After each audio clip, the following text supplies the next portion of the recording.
Ouais, allez, repère-toi. Ah, ouais, allez, là, sinon c'est bon.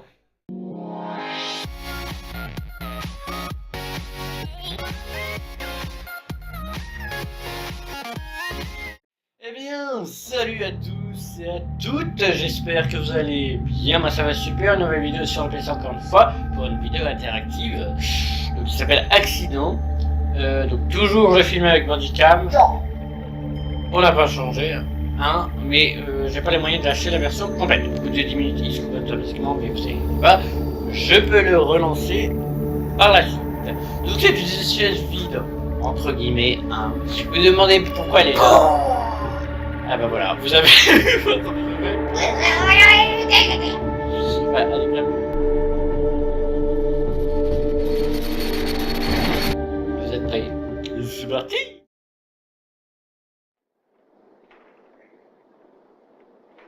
Comme tous les dimanches soirs, vous vous rendez à votre petit appartement pour étudiants, afin d'y passer la semaine. Avoir un appart vous évitez de devoir faire plus de 3 heures de transport quotidien pour vous rendre à votre grande école. Il est 20h30, vous venez à peine de partir de votre repas hebdomadaire avec vos parents. À cette heure-là, vous avez le temps d'avoir le dernier train. Mais avant, vous avez juste un bus à prendre afin de vous rendre à la gare. Nous sommes en hiver, il fait nuit et extrêmement froid. Vous regardez votre montre. 20h34. Le bus, lui, est à 40. Mais il a souvent l'habitude d'être en avance. C'est pour cette raison que vous prévoyez du temps en plus. Pendant que vous marchez tout droit en essayant de vous blottir un maximum dans votre manteau, vous remarquez un objet par terre à environ 10 mètres de vous, au pied d'un arbre. Ça ressemble à une peluche couchée, mais vous avez l'impression de loin qu'il lui manque quelque chose. C'est rien, vous faites pas avoir, c'est la poupée de Trevor, il l'a perdu. Alors on fait quoi? On s'approche? Tu veux t'approcher? Ouais. Allez.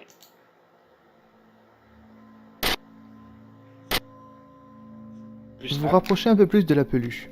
Effectivement, il lui manque bien un membre. Sa tête a été déchirée. Une pression soudaine apparaît. Vous ne vous attendiez pas du tout à ça. Derrière vous au loin, vous entendez des bruits de pas rapides, fréquents. Vous vous retournez rapidement, et là, vous apercevez une dame, en talons, courir vers votre direction. Elle doit simplement courir afin d'éviter de rater son bus, celui que vous devez probablement aussi prendre. Elle vous dépasse. Vous regardez votre montre, 20h38. Vous vous levez précipitamment afin d'attendre le bus qui venait d'apparaître sur la route. Vous le prenez, validez, et vous essayez de vous dégoter une place confortable. Réflexe habituel, vous regardez votre montre. Il est 20h39. Une seconde de plus à observer. Ah non, moi j'ai pas cette heure-ci. Et c'était fichu. Le trajet de bus était rapide. Il n'y en a que pour 15 minutes quand tout va bien sur la route. Chose qui était le cas. Vous arrivez à la gare et trouvez votre train pour vous rendre à votre minuscule logement. Ce qui est bien, c'est qu'il passe par des champs, des petits paysages sympas qui font passer le temps quand on les observe attentivement. Vous avez trottiné pour la voir. Rater le train sera une catastrophe et vous condamnerez à faire plus de 3 heures de transport le lundi matin. Et se lever à 4 heures n'est pas une bonne idée quand on fait une école qui demande une concentration maximale pour réussir. Comme toutes les autres fois, vous vous installez au milieu du train, car là où vous descendez, la sortie de la gare est tout simplement au milieu du quai. Ça vous éviterait de marcher longtemps. Vous avez une place, vous posez votre sac là où il faut et vous vous installez. En patientant, vous regardez autour de vous. Vous êtes assis à côté d'un homme assez imposant, mais qui n'a pas l'air méchant. Dans les sièges d'à côté séparés par le couloir, il y a une petite fille blonde et sa mère, qui a l'air vachement jeune d'ailleurs. 25 ans à tout casser. Le train avertit qu'il va partir à l'aide d'une annonce sonore. Il ferme les portes et démarre. Avant de fermer les yeux, vous éteignez votre téléphone afin d'éviter de perdre de la batterie inutilement en cherchant du réseau. Et aussitôt, vous dormez.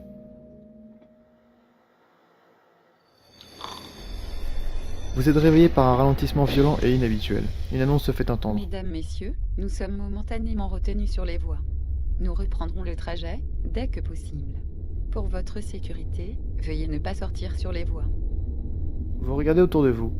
La fenêtre offre une transition entre un paysage sombre et un tunnel peu, voire pas du tout illuminé. Le train s'est arrêté juste après être rentré dans le tunnel. Bon, plus qu'à attendre. Le fait de vous retrouver bloqué dans un tunnel ne vous enchante pas trop. En regardant autour de vous, vous remarquez une expression étrange sur le visage de la petite fille blonde assise à côté de sa mère. Elle a un regard effrayé, mais sa mère n'a pas l'air de le remarquer. Tu m'étonnes. Moi je pétais un câble. Mon Dieu, je pèterai la fin. Alors tu fais quoi? Pour rapport à quoi on réagit? Bah par rapport à la petite fille. On réagit. Hémorragique. T'as bien raison. Afin de réconforter un minimum la petite fille apeurée, vous lui faites une petite grimace qui pourrait peut-être lui faire rire. Malgré un regard interrogateur, celle-ci sourit.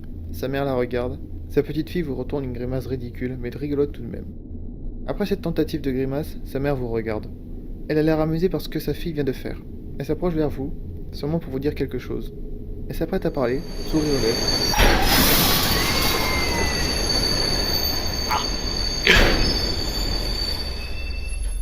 Ça poil, mais on est mort. Eh bien, c'est Un énorme l'accident. vacarme retentit vers l'arrière du train. Même pas le temps de se retourner qu'un énorme choc vous fracasse les tympans et vous fait projeter dans n'importe quel sens à une vitesse incroyable. Le train se retourne et déraille. Les vitres latérales se brisent. Vous sentez-vous cogner de partout pendant que des gens crient et se voient éjectés de leur siège incroyablement violemment. Des os se brisent, des nuques se fendent, le sang gicle dans un vacarme de sanglots et de cris stridents pendant que des corps inertes vous frappent. En une seconde, tout a basculé. Votre vie,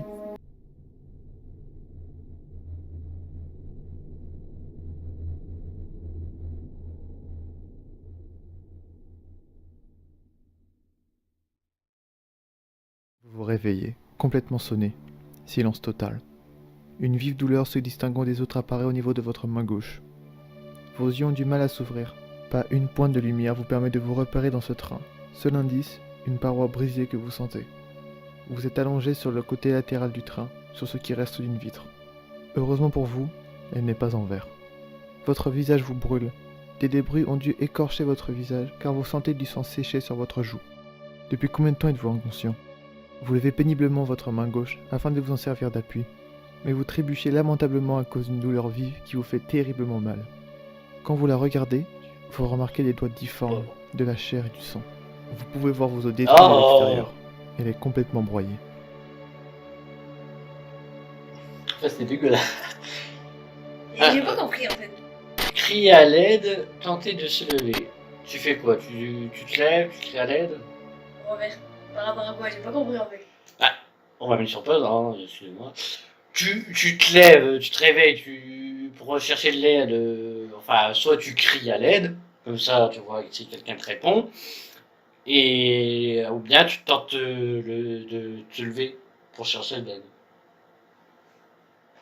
Tu cries à l'aide. Ouais. Si tu peux pas te lever.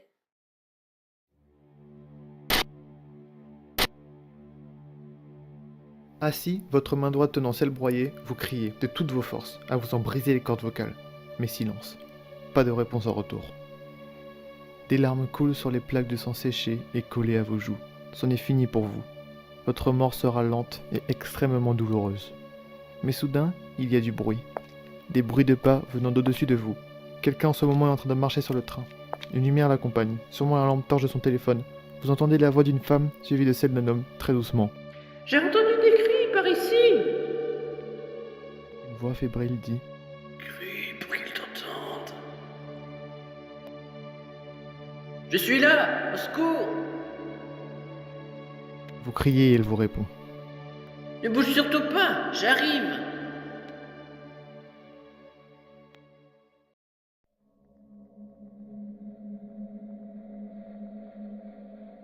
Vous êtes assis et adossé à une sorte de mur. Sonné et en manque de force, vous essayez de comprendre ce qu'il y a autour de vous en écoutant et en observant. Votre bras est bandé d'un morceau de tissu provenant de votre t-shirt. Ça évitait un minimum que le sang continue de couler. Quelqu'un a laissé son téléphone par terre avec son flash allumé afin d'éclairer un minimum les environs. La lumière montre un plafond fragilisé et fissuré. Il y a aussi des rations, du moins un paquet de chips et une petite bouteille d'eau à moitié entamée. Autour, il y a 2 personnes assises et une debout. Il est impossible pour vous de voir les détails de leur visage, mais vous savez au fond de vous que leur mine est abominable. Il fait très froid, votre souffle se matérialise en fumée abondante. Vous voyez derrière ce petit camp un wagon de train complètement détruit. Votre main vous lance, c'est une véritable torture. Vous ne savez même pas ce que vous attendez. Vous vous contentez seulement d'écouter les pas de la femme faisant des va-et-vient. Des légers sons de téléphone vous indiquent qu'elle essaye vainement de prévenir les secours. Elle se plaint sur le fait qu'il n'y a pas de réseau, logique. Vous êtes coincé dans un tunnel. Après de longues minutes, quelqu'un qui lui aussi est assis autour de la lumière prend la parole. Le type, il n'est toujours pas revenu. Si personne n'entend, c'est pas caractéristique. Ça veut bêtement dire que non. Il est fort probable que celui-ci soit parti seul, son portable allumé à la main, à la recherche d'une sortie ou d'un simple signal. La femme prend la parole. Impossible de capter le moindre signal ici. C'est quelqu'un a un téléphone qui fonctionne, qu'il essaie d'appeler tout de suite les secours. Vous tapotez votre poche afin de voir si votre téléphone est présent. C'est le cas. Vous le sortez de votre poche droite. Il est impossible de voir son état. Il fait beaucoup trop sombre. Vous décidez donc de l'allumer. Le logo de la marque de votre téléphone s'affiche à l'écran. La lumière vous aveugle. La vitre tactile est miraculeusement intacte. En haut à droite, le téléphone affiche 22h17. Et juste à côté, du réseau. Une petite barre.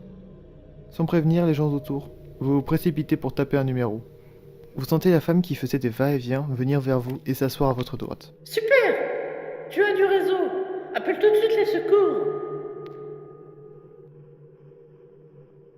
T'appelles qui? Tes parents ou les secours?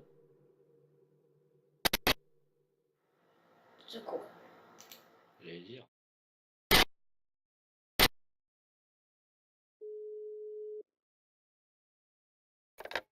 Service secours, j'écoute. Bonsoir, je m'appelle... Et nous sommes quoi? Allô? Vous m'entendez? Il y a eu un accès. Impossible. La personne ne devait pas vous entendre. Vous tentez une seconde fois, mais le réseau ne vous le permet pas. La femme assise à votre droite soupire. Vous la voyez se mettre les mains sur son visage. Elle pleure.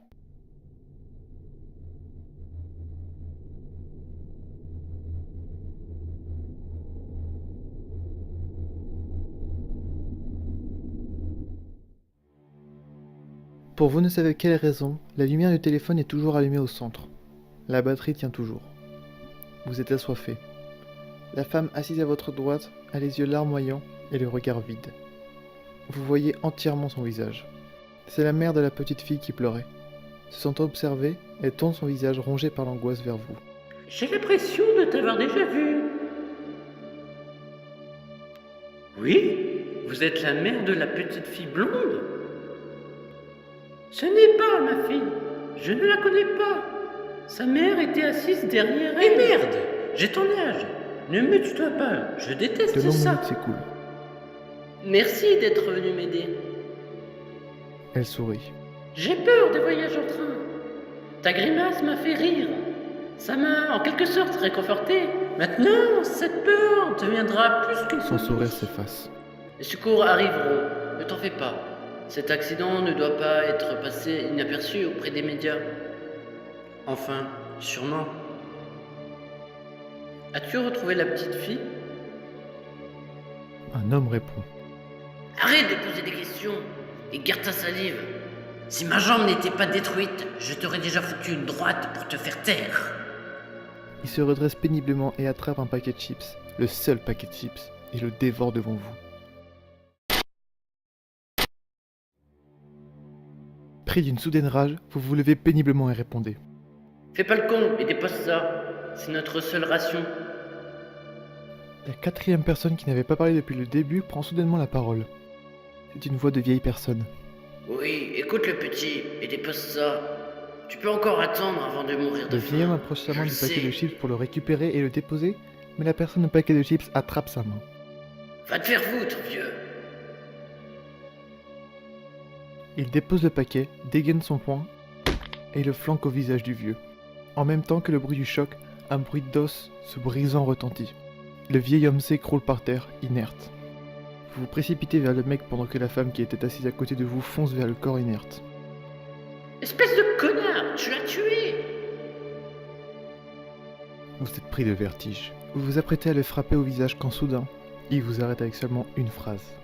Frappe-moi et je te jure que tu le regretteras. Vous reconnaissez son visage et sa carrure. C'était l'homme imposant, assis à côté de vous dans le train avant que celui-ci déraille. Je m'en doutais qu'il y avait un trait avec lui. Le frapper! Tu le frappes?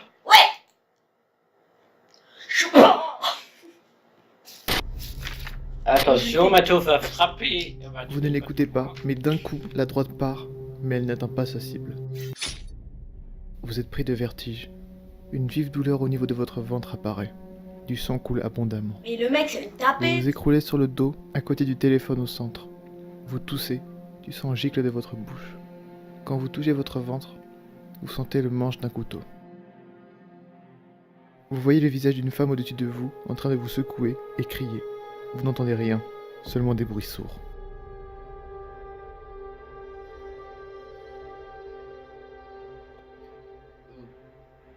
vous êtes mort. Ah, bah, on reprend, hein, du coup. Merci, Mathéo, hein. Bon, du coup, on fait se calmer. Oh, mais déjà, le mec, je sais pas d'où il sort son. Votre main tremble. Frustré, vous rebaissez votre bras. Vous vous rasseyez bouillonnant sur place. Le cadavre du vieil homme gît juste devant vous. Il a mystérieusement sa main derrière son dos. Alors que le feu de l'action vous faisait oublier votre douleur à votre main gauche, la voilà qu'elle revient plus terrible que jamais. Vous vous crispez de douleur. La jeune femme s'approche vers vous en regardant d'un air méfiant cet assassin. Au passage, elle prend la bouteille d'eau qui était posée. Passe-moi ta main gauche. Je vais changer ton bandage. Il est rempli Elle passe de les deux mains en sang. dessous de sa veste et arrache difficilement un morceau de son t-shirt. Elle l'enroule, fait un nœud et le serre autour de votre bras. Merci encore. Elle sourit. Vous n'êtes plus que 3. L'homme et ses chips, la jeune femme et vous. Mais il y a une 4e personne qui, d'après ce que vous avez entendu précédemment, a dû partir à la recherche d'une sortie.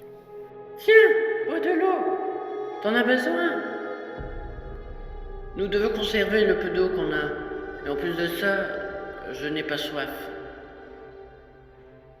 Vous mentez. Votre gorge n'a jamais été aussi sèche. Mais pourquoi tu L'homme, mens, toi toujours aussi? avec ses chips, regardez le spectacle. Ça va. Et enfonçait en même temps que les Oh. chips, ses doigts gras et sales.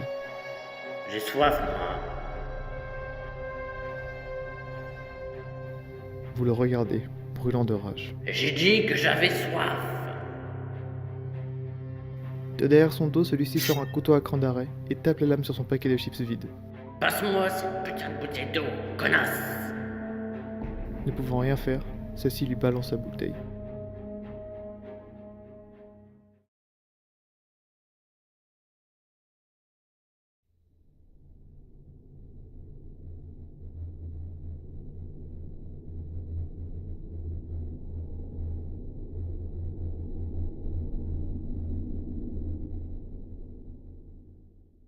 La lumière centrale a disparu, sûrement par manque de batterie. Mais vos yeux se sont habitués à l'obscurité. Vous sentez que la fin est proche. Tandis que vous et la jeune femme êtes écroulés et torturés de crampes, l'homme, lui, a l'air de dormir paisiblement.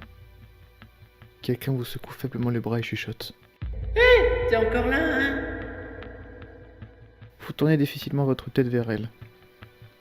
Oui, je crois bien. Ne meurs pas! Je ne veux pas me retrouver seul avec ce connard. Soudain, vous sentez des fines particules de gravier se poser sur votre visage. Le tunnel, enfin ce qu'il en reste, commence à gronder. L'homme se réveille. C'est quoi ce bordel? La fille chuchote profitant du bruit pour vous adresser la parole sans se faire remarquer par l'homme. Le tunnel, il va s'écrouler. Vous vous levez péniblement, l'homme vous remarque. Où allez-vous? Ni la femme, ni vous prenez le temps pour lui répondre. Vous dégainez votre téléphone et allumez la lampe torche qui vous éblouit et commencez à courir. La jeune femme vous suit de près. Vous sentez derrière vous l'homme tentant de se relever. Mais aide-moi, putain! Il essaie de vous suivre le plus vite possible, mais sa jambe lui en empêche. Ah, mais Le bien fait plafond pour lui. commence à s'effondrer et enveloppe tout derrière vous. Ah, bah, j'avais dit que c'était mauvais signe. Le wagon. Vous avez du mal à courir. Votre main vous brûle, votre estomac crie. Mais la femme, qui est un tout petit peu plus en forme que vous tire pour que vous fuyiez à sa vitesse. Mais soudain, elle trébuche. Elle a trébuché sur un cadavre. Le cadavre de l'homme qui était parti pour trouver une sortie, qui n'a d'ailleurs pas survécu longtemps. Un cri strident vous perce l'oreille. Viens m'aider! Viens m'aider! Mourir. Tu fuis ou tu l'aides?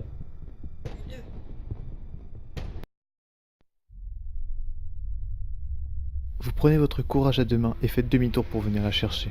Vous la relevez très rapidement, mais elle crie de douleur. Quelque chose lui a entaillé le ventre. Elle saigne abondamment. On n'a pas le choix, cours, vite! Essaie d'oublier ta douleur. Juste après cette phrase, devant vous, des rochers tombent sur votre passage.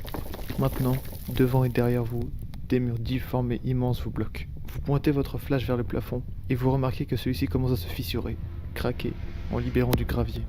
D'une seconde à l'autre, il va s'écrouler sur vous. On est foutus!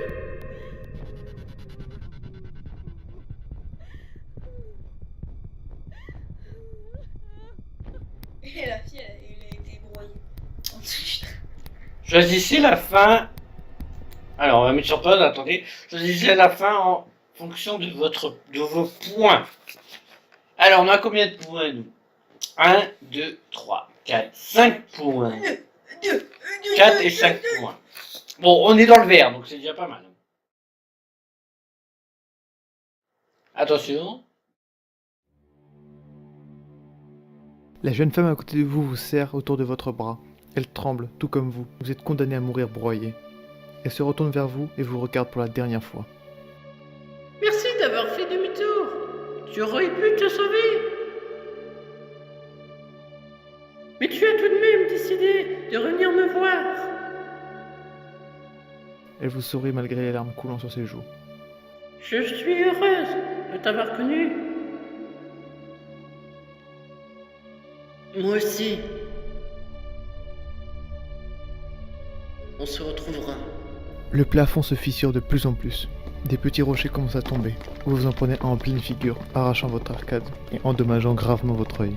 Vous criez de douleur. La jeune femme s'est agrippée à vous. Elle saigne de la tête. Votre tête s'écrase sous le poids d'un énorme rocher et votre nuque se brise. Vous vous sentez vous plier en deux sous le craquement bruyant de vos os. Les rochers vous aplatissent sans aucune pitié.